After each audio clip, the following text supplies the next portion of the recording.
네, 여러분 반갑습니다. 이 새벽에 제가 반전 두 가지를 경험했는데 우리 1호학번 남학생들의 끔찍한 율동 끔찍이 아니고 깜찍인가요? 율동과 남학생이 또 갑자기 나와가지고 초아보다 더 이렇게 잘 심리를 치는 모습을 보면서 반전 두 가지를 경험했습니다. 여러분 우리 이 시간 새벽은 아니지만 또 아침이긴 한데 이렇게 잠을 이긴다는 건 참 어려운 것 같아요. 저도 이렇게 새벽 기도를 다니고 하지만 근데 여러분 사실 아침에 이렇게 잠이 올 때는 이렇게 그 사람이 어떤 마음을 먹느냐에 따라 사실 그게 좀 달라지는 것 같습니다. 그러니까 일단 나올 때부터 나는 좀 자야 되겠다. 이렇게 몰래 좀 이렇게 숙면을 취해야 되겠다 하는 마음으로 나오면 그 사람은 반드시 자게 됩니다. 잠이 안 오던 잠도 오게 됩니다. 근데 내가 말씀을 좀 들어봐야지. 내가 그래도 1년에 한 번 있는 우리 대학부 수양인데 내가 정신을 차려봐야지 하면 졸리더라도 이겨낼 수 있는 힘이 생기거든요. 그래서 여러분들 이렇게 고속도로에서 오다 보면 그 졸음 방지 문구 많지 않습니까? 여러분 천하장사도 여러분의 졸린 눈꺼풀은 덜 올릴 수가 없습니다. 혹시 잠이 오시는 분들은 뒤에 가서 서도 되니까 우리 그런 방식으로라도 잠을 이기고 하셨으면 좋겠습니다. 예, 감사합니다. 이 새벽에도 우리 많은 분들이 예물을 드리셨는데 제가 주님 우리 운동원들이 새벽 예술 같은 기도의 파수꾼들이 되게 하여 주시옵소서라고 드렸고 우리 강민수 목사님께서 새벽에 도우시는 하나님 우리 샬롬인들을 도우시고 힘주시고 은혜 내려 주소서라고 드렸습니다. 우리 신동근 운동원이 샬롬 주 안에서의 참된 평안을 누리는 모든 샬롬인 되게 하소서 아멘이라고 드렸습니다. 우리 마지막으로 김고은 운동원이 측량할 수 없는 사랑과 은혜에 감사드립니다. 오늘 있을 모든 일정에도 함께 하시고 시간마다 은혜 주옵소서라고 우리 마음의 간절한 소원들을 드렸습니다. 제가 기도하고 말씀 나누겠습니다.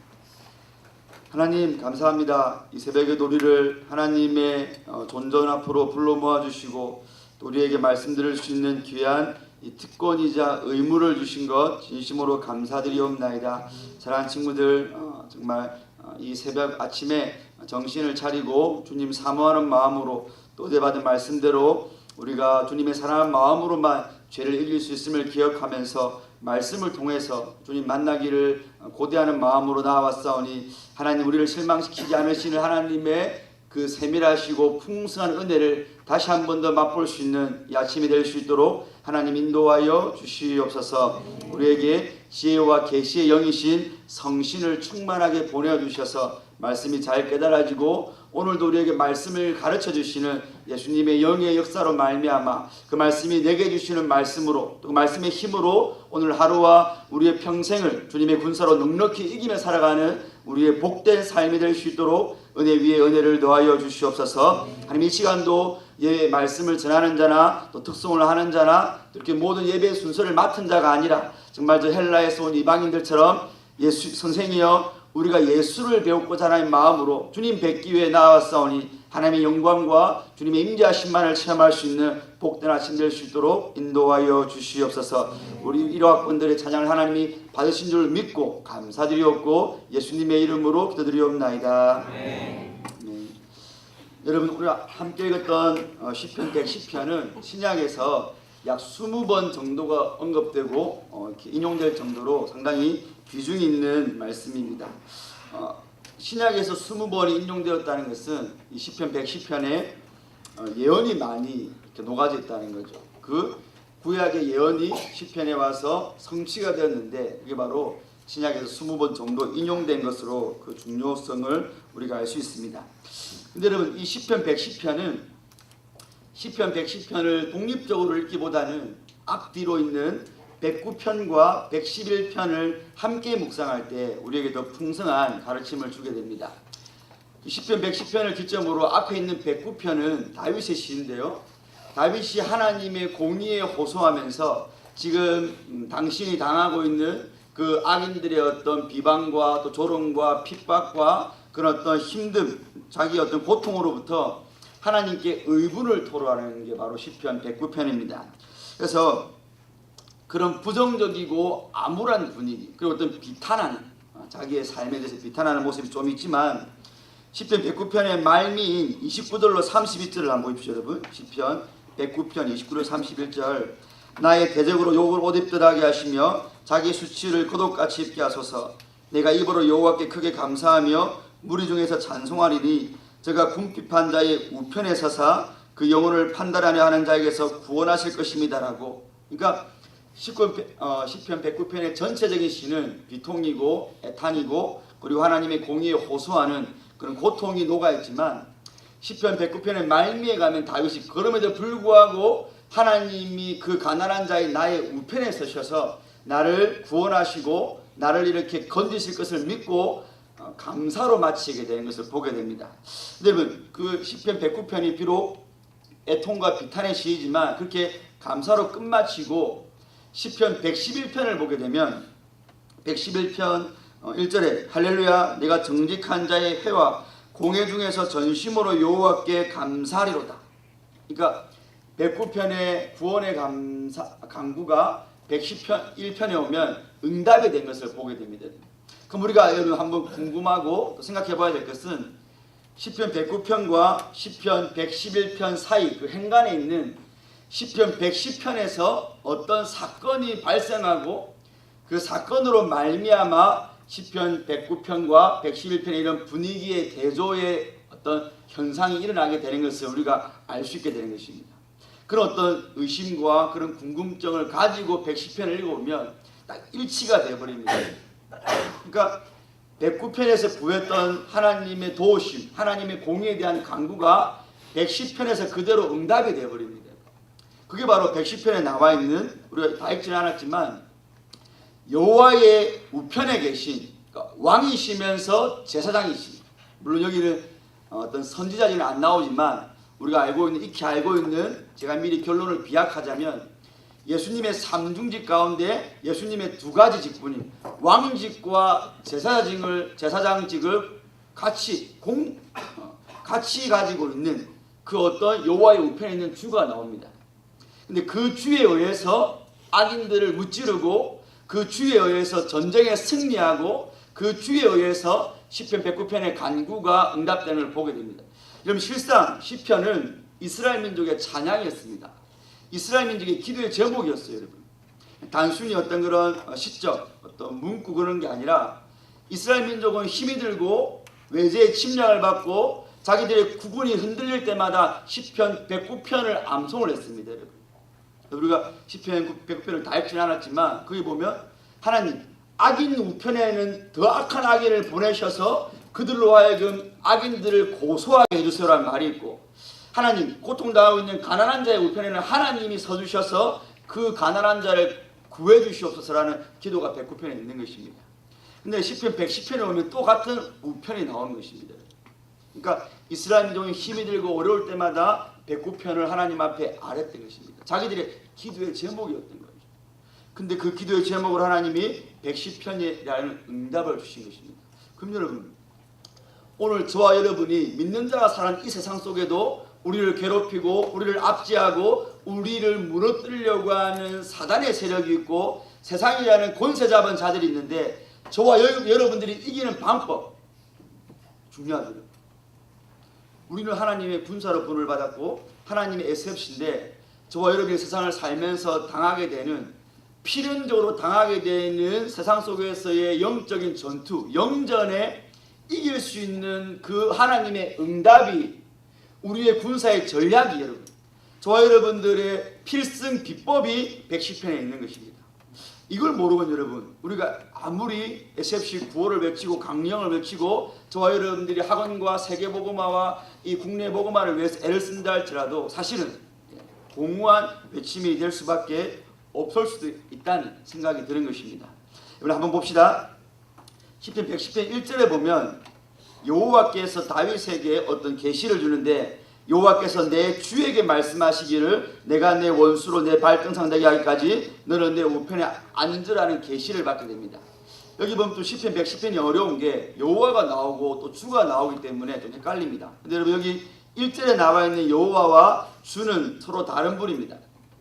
여기 1절에 주는 아돈이라는 뜻으로 통치자, 주권자라는 뜻인데, 지금 여러분 신기하게도 하나님이 계신데 또 하나님 우편에 다윗의 다른 주, 다윗의 다른 임금, 다윗의 다른 통치자를 앉혀놓으셨는데 바로 하나님이 그 우편에 있는 다윗의 또 다른 임금에게 너는 내가 너의 원수를 네 발등상, 그러니까 원수를 완전히 정복하고 승리할 때까지 내 우편에 앉았으라라고 다윗의 또 다른 임금에게 하나님이 지금 어떤 선언을 하고 계신 것을 보게 됩니다. 2절과 3절은 다윗이 계시를 받고 그 계시에 대한 반응인데 보십시오. 여호와께서 시온에서부터 주의 권능의 호를 내어보내시리니 주는 원수 중에서 다스리소서. 주의 권능의 날에 주의 백성이 거룩한 옷을 입고 즐거이 연신하니 새벽에서 같은 주의 청년들이 주께 나오는도다. 여기 나오는 주도 여호와가 아니고 여호와의 우편에 앉아 계신 다윗의 또 다른 임금을 말하는 것입니다.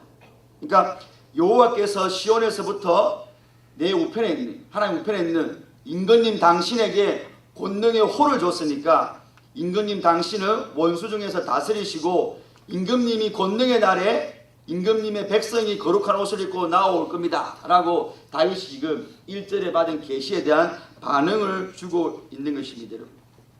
여기 나오는 여러분 여호와의 우편에 앉아 계신 그 다윗의 또 다른 임금이 누구겠습니까? 아까 제가 말씀드린 대로 이 시편 110편은 신약에 20번이 언급되었는데 특별히 예수님이 이런 말씀하셨습니다. 누가복음 20장 41절 말씀에서 예수께서 저희에게 이르시되 사람들이 어찌하여 그리스도를 다윗의 자손이라 하였느냐. 그러니까 메시아 그리스도, 그리스도가 헬라어고 메시아가 히브리어죠. 여러분 똑같은 말입니다. 구원자. 시편에 다윗이 친히 말하기를 주께서 내 주께 이르시되 내가 내 원수를 내 발의 발등사로 둘 때까지 내 우편에 앉았으라 하셨도다 했느니라. 그런즉 다윗이 그리스도를 주라 칭하였으니 어찌 그의 자손이 되겠느냐 하시니라. 지금 유대인들에게 메시아 그리스도는 다윗의 자손으로 오는 것입니다. 근데 지금 예수님이 그 유대인들에게 한번 먹이는 거죠. 나는 아브라함 전부터 있었다. 아브라함은 나의 때 볼 것을 기뻐했다. 이런 말씀을 하시니까 유대인들이 볼 때는 신성모독이죠.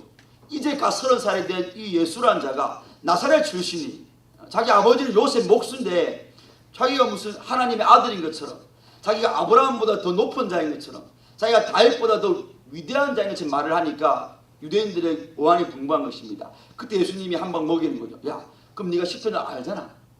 너희 유대인들은 시편 외우고 있잖아. 시편 110편을 봐라. 다윗이 계시를 받아서 다윗이 여기 선지자입니다. 계시를 받아서 시편 110편의 영감을 말씀에 기록했는데 다윗이 여호와께서 다윗의 또 다른 임금을 말했지 않느냐. 근데 그 또 다른 임금에 대해서 다윗이 자기 주라고 했지 않느냐. 어떻게 그럴 수가 있는 거죠. 메시아가 다윗의 후손으로 오는데 그러면 족보로 치면 다윗은 저 윗뒤 할아버지고 메시아는 훨씬 더 후손인데 왜 다윗이 그 자기의 후손으로 올 메시아를 향하여서 주라고 했겠느냐. 여기 이제 예수님의 여러분 신성과 인성이 공존해 있는 거죠. 예수님은 인성으로는 분명히 다윗의 족보, 다윗의 후손으로 오십니다. 아브라함과 다윗의 세계, 예수 그리스도의 세계라. 그러나 여러분 그분은 하나님이셨죠.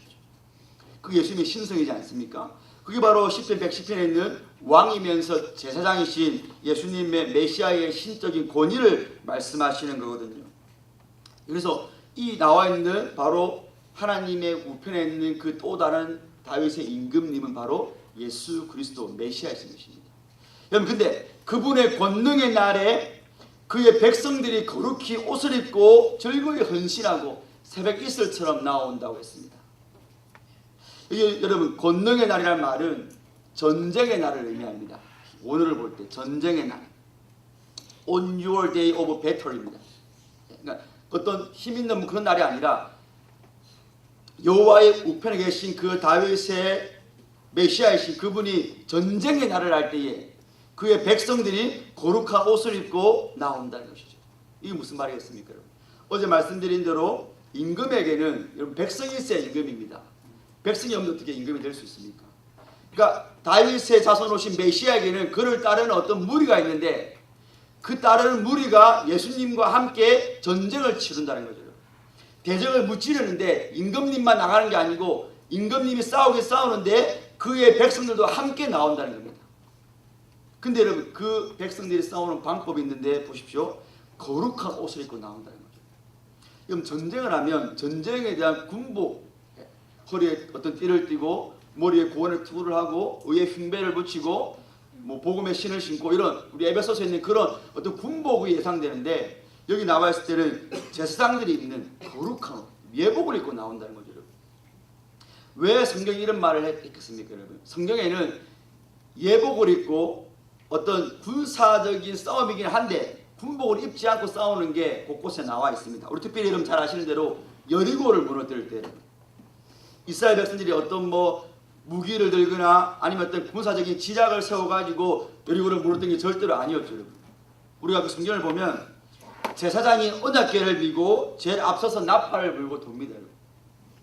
그럼 이스라엘 백성들은 그냥 6일 동안에는 하루에 한 바퀴씩 입 다물고 따라 도는 겁니다. 마지막 지를 때 7바퀴를 돌 때 소리를 지를 때 무너지는 거죠. 여러분. 그때도 그 위대한 전쟁 난공불락의 여리고성을 무너뜨릴 때도 하나님은 군사적인 어떤 것을 사용하지 않으셨습니다. 오직 제사장들이 언약궤를 메고 그냥 돌게 하셨습니다. 우리 그와 함께 역대하 20장에 보면 남유다의 여호사밧 왕이 모압과 안보 연합군을 무찌를 때 이런 말이 있습니다. 백성으로 더불어 의뢰하고 노래하는 자를 택하여 거룩한 예복을 입히고 군대 앞에서 행하며 여호와를 찬송하여 이르기를. 근데 그 노래와 찬송이 시작될 때에 여호와께서 복병을 두어 유다를 치러 온 암몬과 모압과 세일산 사람을 다 패하겠다는 말이 있습니다. 그럼 이게 뭘 의미하겠습니까? 지금 다윗의 임금의 전쟁을 수행하는데 그 전쟁에 나오는 하나님의 백성들이 있는데 그들이 군복을 입지 않고 예복을 입고 나왔다. 근데 성경에는 그런 말씀들이 또 있는데 그게 바로 우리가 싸울 싸움은 여러분 어떤 물리적이나 군사학적인 전쟁이 아니라는 걸 보여주는 거죠. 그 무슨 말입니까? 영적이고 신학적인 싸움이라는 겁니다. 이걸 제일 잘 보여준 게 모세죠. 모세는 자기 나름대로 자기는 바로의 양자였으니까 여러분 바로의 딸의 아들이었으니까 군사적으로 정치적으로 이스라엘을 좀 이렇게 압제적 고난할 마음이 있었습니다. 그래서 애굽인을 돌로 쳐 죽이기까지 했습니다. 여러분. 그게 바로 모세가 가지고 있었던 출애굽에 대한 군사적이고 정치적인 방법이었습니다. 근데 하나님이 여러분 모세에게 그것 빼내는데 40년이 걸렸습니다. 야, 내가 싸우는 싸움은 그런 거 아니야. 물리적이거나 정치적이거나 지정학적이나 어떤 역학적인 군사 싸움이 아니야. 내가 싸우는 싸움은 피를 바르고 내 아들 피를 바라서 장자를 살려내고 이스라엘을 신학적으로 영적으로 구원하는, 그러니까 정치적 민족적 구원이 아니고 신학적이고 영적인 구원인 것을 여러분 출애굽에서 하나님이 보여주셨고 모세는 그것 빼는 여러분 미디안 광야에서 40년을 훈련을 받아야 했던 것입니다. 여러분 근데 이런 거룩한 치장을 하고 나오는 자들이 있는데 바로 주의 절거 연신하는 새벽이슬 같은 주의 청년들이라고 했습니다. 여기 청년 여러분 그냥 어떤 뭐 청년이 말하는 게 아니고 여러분 10대, 20대 다 포함되는 것입니다. 그러니까 우리 SFC 운동들 같은 하나님의 백성, 그 거룩한 옷을 입고 주님을 따르는 백성들이 나오더라라는 것입니다. 그런데 여러분 여기서 왜 주의 백성들을 새벽 이슬 같다라고 표현했을까요? 여러분? 우리는 많은 경우에 새벽 이슬이 어떤 영롱함, 새벽 이슬이 어떤 순수함, 또 새벽 이슬이 가지고 있는 어떤 식물들에게 생명을 공급해주는 어떤 그런 뭐 생명력을 말하지만 여러분 이런 말이 있습니다. 사무엘하 17장에 보면 이제 압살롬이 반역하고 압살롬에게 이제 붙어있었던 후세가 이런 지략을 냅니다. 나의 모략은 이러하나이다. 온 이스라엘을 담부터 부엘세바까지 바닷가에 많은 모래같이 왕께로 모으고 친히 전장에 나가시고 우리가 그 만날 만한 곳에서 저를 엄습하기를 이슬이 땅에 내림같이 저의 위에 덮여 저와 그와 함께 있는 모든 사람을 하나도 남겨두지 아니할 것이요. 여러분 이슬은 그리고 우리 10편 110편의 문맥을 볼 때 지금 전쟁을 말하는 겁니다. 군사적인 싸움을 말하는 겁니다. 여기 이슬은 어떤 영롱함이나 생명력이 아니라 새벽에 이슬이 온 지면을 덮어버리는 것처럼 그래서 적군이든 아군이든 하나도 남기지 않고 완전히 쓸어버리는 그 군사적인 승리를 말하는 것입니다. 무슨 말입니까? 주님의 백성 군사가 거룩한 옷을 입고 영적이고 신학적으로 전쟁을 치르는데 주님을 따르는 새벽일서 같은 주의 청년들은, 주의 10대는, 주의 에셉시는 반드시 새벽일서의 온 지면을 덮어버리는 것처럼 승리한다 그거죠. 여러분 믿으십니까? 그럼 여러분 우리가 구체적으로 어떻게 싸워야 되냐 그거죠. 우리가 주님의 예복을 입고 새벽일서처럼 온 지면을 덮는다는 말이 저와 여러분이 어떻게 적용이 되냐 그겁니다. 당연히 여러분 혈과 육의 싸움은 아니겠죠. 성경은 말합니다. 우리의 싸움은 혈과 육에 대한 싸움이 아니고 세상 주관자들과 하늘에 있는 악한 영들에 대한 싸움이라고 했습니다. 일맥상통하죠. 우리가 세상에 나가서 총을 메고 어떤 좋은 어떤 신식 무기로 싸우는 게 아닙니다. 여러분. 눈에 보이지 않는. 그러나 반드시 실존하고 있고 저와 여러분들을 노리고 있고 저와 여러분들을 무너뜨리려고 하는 악한 영들에 대한 싸움이다. 그럼 그런 구체적인 게 뭐겠습니까?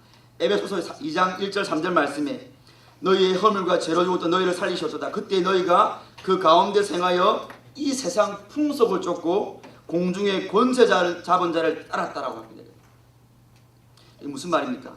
공중의 권세 잡은 자, 곧 정사와 권세와 세상의 어둠의 주관자들이 하는 일이 여러분 아무 생각 없이 세상 풍속을 쫓게 한다는 겁니다. 중요합니다.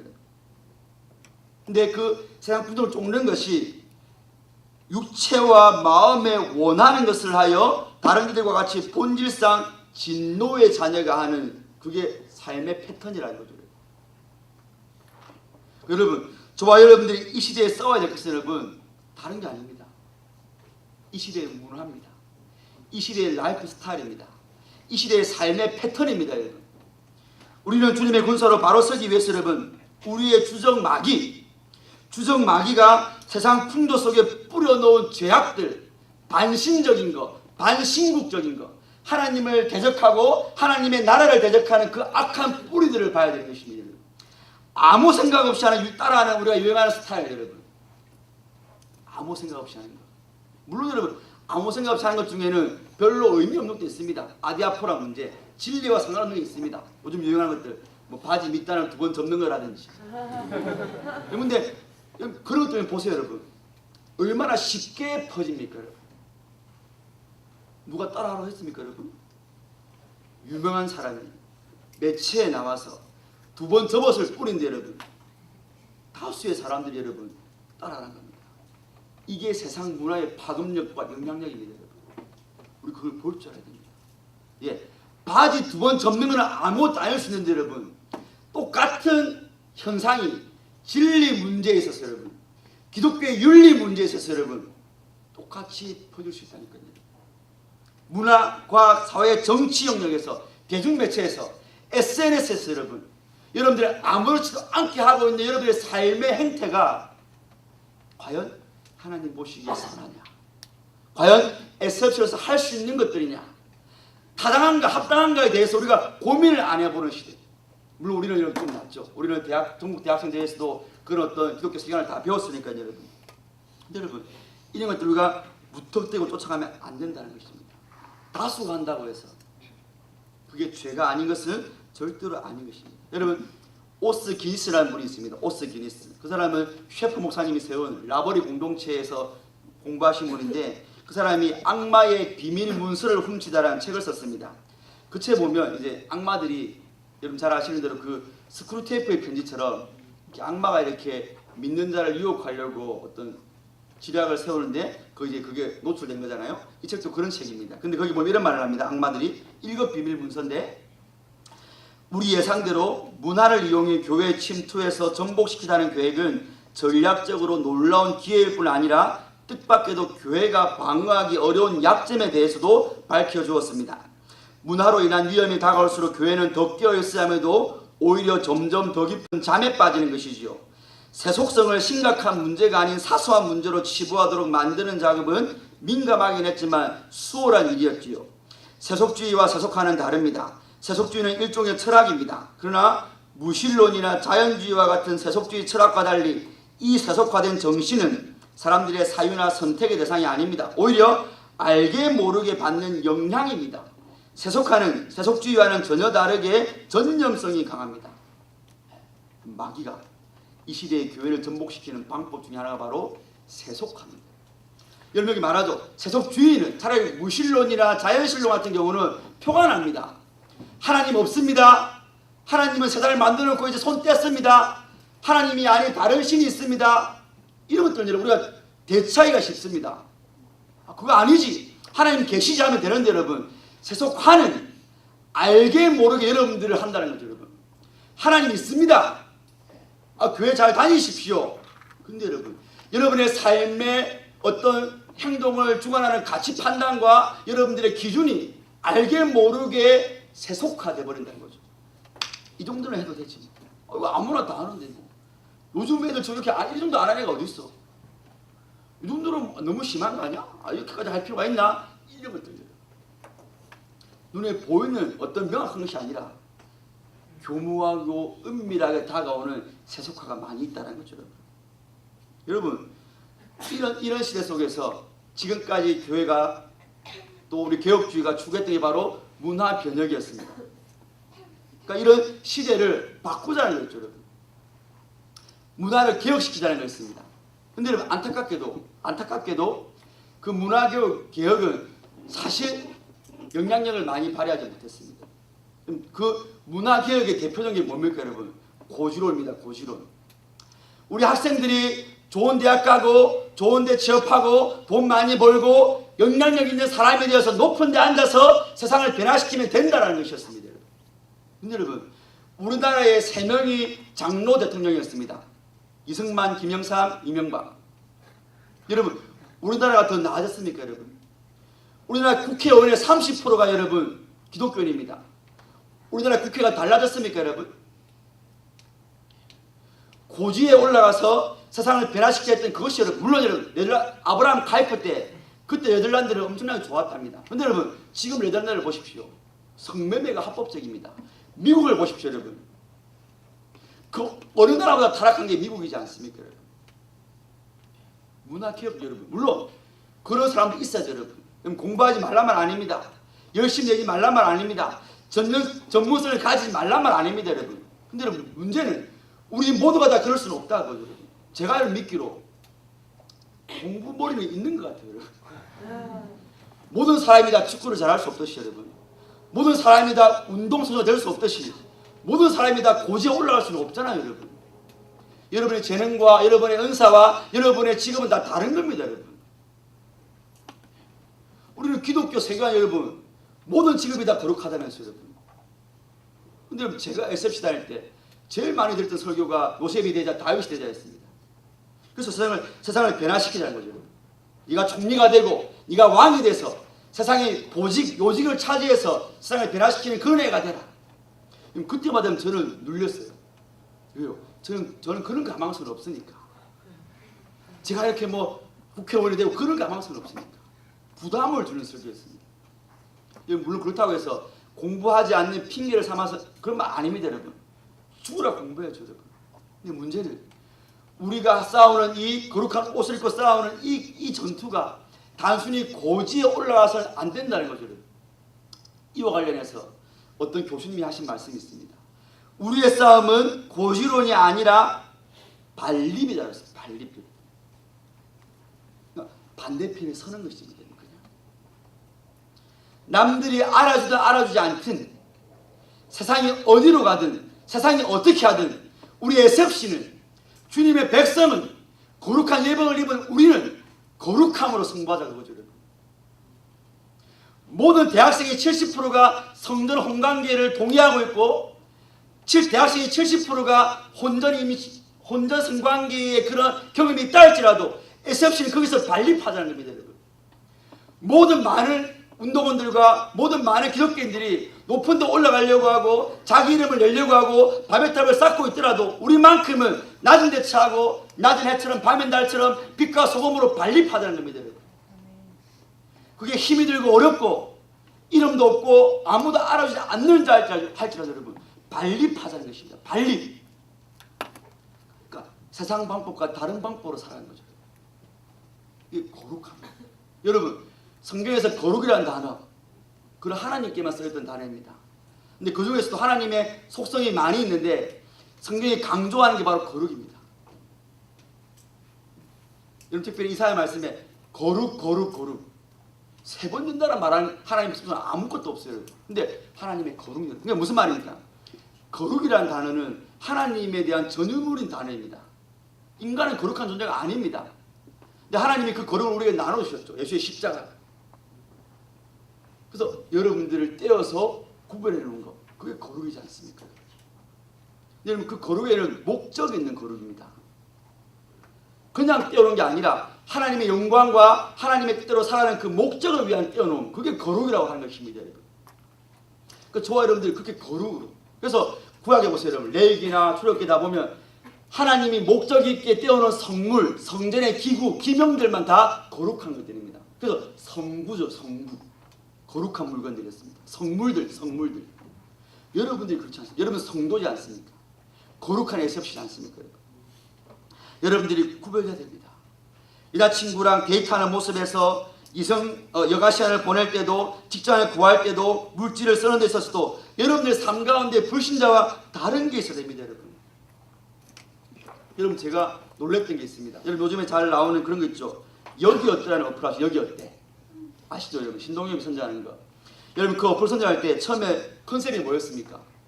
그 신동엽이 이렇게 약간 좀 이렇게 음란한 개그맨이잖아요. 그러니까 신동엽이 이렇게 얼굴 불그레지면서 뭐 여기 어때 물어봅니다. 근데 그때 이제 그 신동엽이 이제 막 야 그렇게 하면 안 되라고 말할 때 그 뒤에 이제 나오는 광고의 문구가 있습니다. 뭐 아저씨도 그랬잖아요. 그게 있습니다. 그러면 그게 무슨 말이에요, 여러분? 대놓고 그 어플 가지고 결혼하지 않은 너희들이 가서 좋은 데 가서 즐기라는 거 아닙니까, 여러분? 여러분, 목사님이 고등학교 때만 해도 물론 그때도 여러분 친구들끼리 막 가는 애들 있었습니다. 근데 그렇게 대놓고 광고는 없었어요, 여러분. 그런 혼전 성관계를 여러분, 그런 음란한 것들을 광고로 내고 버스에 광고에 내고 어플에 나고 상상도 못했습니다, 여러분. 그게 쉬쉬하는 거죠, 여러분.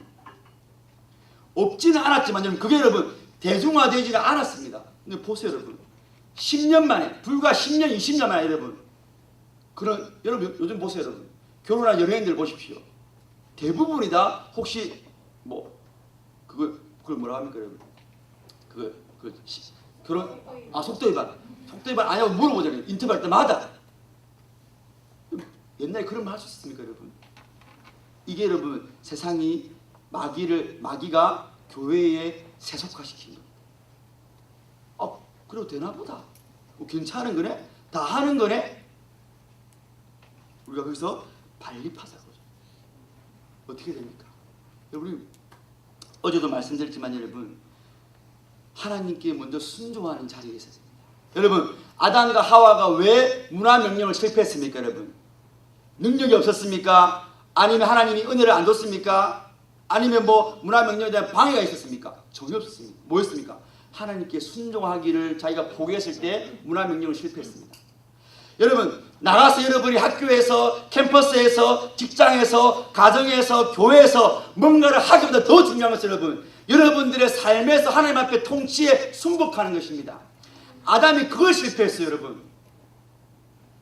꽃갱이 갖고 삽 가지고 나가서 에덴 동산을 개척하고 경작하고 모동하는 것보다 더 중요한 것은 하나님이 하지 말라는 것 안 하고 하나님이 하는 그 순종입니다. 통치.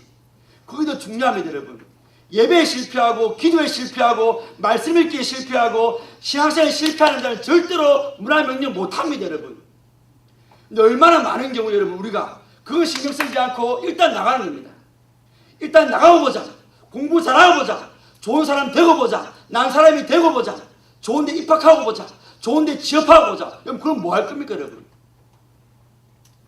그 마음속에 하나님의 법에 대한 기꺼운 순종, willing obedience to God's will, 하나님의 뜻에 대한 기꺼운 의지가 없이 여러분 나가서 뭐 할 겁니까, 여러분?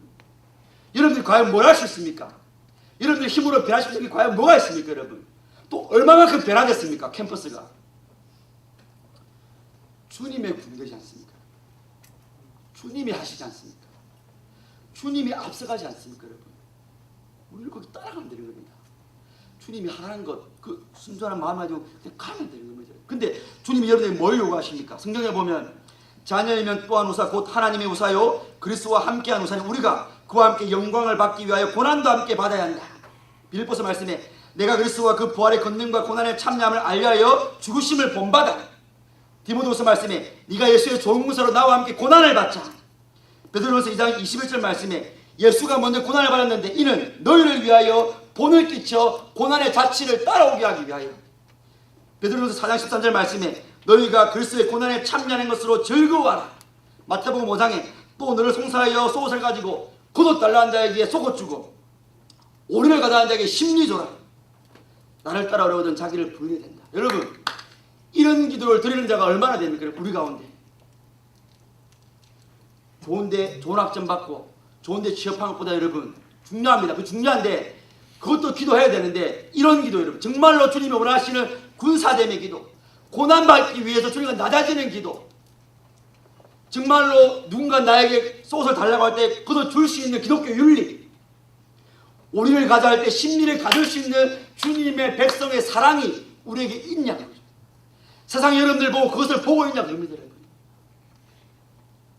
여러분, 주님의 군사는 주님이 이런 모습을 가자고 하는데 우리는 어떻게 가기를 바라고 계십니까? 여러분, 정말 여러분 마음속에 주님과 함께 고난받는 데까지 나아가고자 하는 그런 기도의 제목이 있습니까? 많은 경우 여러분 우리는 더 나아지기를 원하고 더 높아지기만을 원하는 기도가 정말로 많이 있는 것입니다. 고린도전서 4장 9절 말씀에 내가 생각건대 하나님이 사도인 우리를 죽이기로 작정한 자같이 미말해 주셨음에 우리는 세계 곧 천사와 사람에게 구경거리가 되었노라. 여러분, 저는 요즘에 이 말을 많이 묵상합니다. 하나님이 여러분 사도 바울을 죽이기로 작정같이 미말해 주셨는데 세계와 천사와 사람에게 구경거리가 된 게 여러분 사도에 대한 하나님의 뜻이었습니다. 여러분, 여러분들에 대한 하나님의 뜻이 뭔지 아십니까? 여러분, 이거일 수도 있습니다. 여러분, 그래도 주님과 함께 갈 수 있습니까? 여러분, 그래도 거룩한 옷을 입고 기꺼이 즐거운 마음으로 주님 따라갈 수 있습니까? 여러분들이 원하는 그런, 내가 원하는 것이 안 오더라도, 그런 스펙과 그런 비전 성취가 안 되더라도 주님이 가고자 하는 그 고난과 낮아짐과 그 핍박받는 자리에 갈 수 있는 여러분 용기와 여러분 마음의 의지가 있으십니까? 여러분, 제가 여러분들에게 부정적인 말을 하는 거 아닙니다. 여러분, 주님이 이런 방법으로 이긴다 하지 않습니까? 여러분, 세상 많은 사람들이 다 영광과 높은 데를 찾아갈 때 나를 위해서 함께 낮아질 수 있는 자들이 있냐, 그걸 묻고 계십니다. 여러분, 신기한 게도 주의 청년들이 즐거이 헌신한다 했습니다. 억지로 한 게 아니에요. 저는 우리 SFC에게 이런 즐거이 헌신할 마음이 있어요. 여러분, 이건 무슨 말입니까? 이렇게 가는 건 여러분 절대로 쉽지 않다는 거죠. 쉽지 않은데 주님을 사랑하고 주님을 진짜 만난 자는 그 길을 갈 수 있다는 거예요. 여러분, 거룩한 비효를 아십니까? 여러분, 이 자리에 있는 것보다 이 시간에 스펙을 위해 공부하는 게 더 어찌 보면 세상 사람들은 효율적으로 여깁니다. 여러분이 기도 한 시간 하는 것보다 여러분이 공부하는 것을 더 효율적으로 세상을 생각합니다. 그러나 여러분, 하나님의 방법은 거룩한 비효율입니다. 비효율적으로 보이는 여러분들의 낮아짐과 깨어짐과 자기 부임으로 하나님은 더 효율적으로 세상을 변화시키는 겁니다. 여러분이 높은 자리에 있는 것보다, 위대한 사람이 되는 것보다 그게 더 효율적으로 보이지만 하나님은 여러분이 그 미말해 주신 그 죽음의 자리에 있는 것을 가지고 더 효율적으로 세상을 바꿔버리신 겁니다. 그게 거룩한 비율입니다. 여러분, 하나님이 왜 기도원에 300용사라만 부르셨습니까? 3만 명이 왔는데 왜 29,700명을 돌려보냈습니까? 비효율이죠, 비효율. 하나님의 거룩한 비효율은 300명이 된다고 합니다. 전투 의지가 있는, 무릎을 꿇고 물을 마신 자가 아니라 물을 떠서 마시는, 주위의 적을 살피면서 전쟁 의식을 가지고 끼어있는 자 300명이면 29,700명이 필요 없다는 겁니다. 여러분, 거룩한 비효율. SFC가 여러분 그렇게 되지 않겠습니까? 우리 SFC가. 여러분, 한번 이 시간 생각해 봅시다. 내가 과연 세상과 반립함으로 주님의 향기를 풍기고 주님의 편지가 되어야 되는데 내가 그럴 수 있는 마음의 준비가 되어 있는가? 주님이 내가 SFC이기 때문에 나에게 뭔가를 더 줘서 내가 더 좋아지는 게 아니라 너 SFC니까 나와 함께 고난 좀 받자 할 때 내가 내 예수님과 함께 그 길을 갈 수 있는 마음의 준비가 되어져 있는가? 여러분, 그거 아니면 여러분 절대로 세상에 나가서도 문화 변형 못합니다. 여러분, 그거 안 되는 것입니다. 오늘 새벽에 주님 주신 말씀 듣고 여러분 우리가 뒤에 보면 7절 보십시오. 길가에 시냇물을 마시고 인하여 그 머리를 드신다. 전쟁을 하고 다 이겨버렸습니다. 예수님이 목이 마르셔서 자기 부하들과 함께 물을 마시는 게 시냇물을 마시는 겁니다. 보장된 승리 여러분. 여러분들이 모래서가 아니라 주님 따라가면 승리합니다. 우리가 주님의 영생수에서 영생수를 마실 날이 반드시 있는 것입니다. 우리 그 주님 따라갑시다 여러분. 그 주님을 쫓아갑시다. 우리 시간 우리 오늘 눈물로 하겠습니다.